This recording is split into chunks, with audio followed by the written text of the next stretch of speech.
dites qu'est-ce que cela va amener de plus? La première réponse, c'est que ça ne va rien enlever, parce que c'est parfois une crainte à laquelle il faut répondre.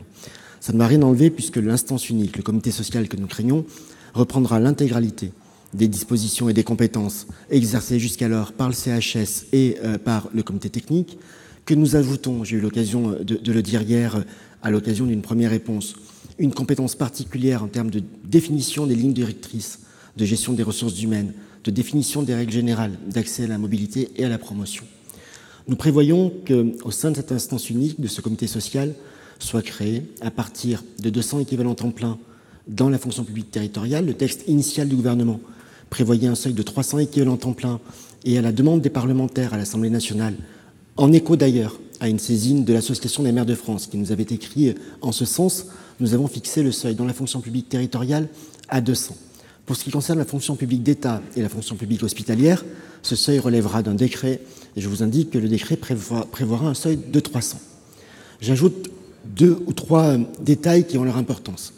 Première précision, plus que détail, un employeur qui souhaiterait, avec ses organisations syndicales, créer une formation spécialisée alors que ses effectifs sont inférieurs soit à 200 dans la FPT, soit à 300 dans les deux autres versants, aurait la possibilité de le faire, non pas l'obligation, mais la possibilité.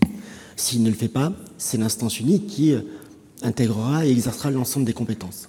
Deuxième précision, actuellement, seuls les membres des CHS bénéficient d'une formation qui est en réalité une formation obligatoire aux questions d'hygiène et de sécurité. Demain, l'intégralité des membres du comité social seront astreints à cette même obligation de formation de manière à élargir encore le champ de compétences en matière d'hygiène et de sécurité à toutes les parties prenantes du dialogue social.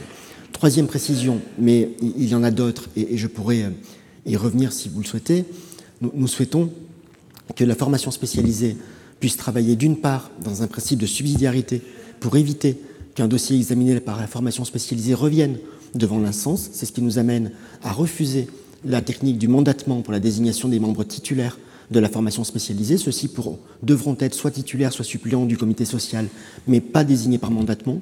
Par contre, nous avons accepté le principe du mandatement par les organisations syndicales pour les suppléants de la formation spécialisée, de manière à ainsi valoriser des compétences particulières.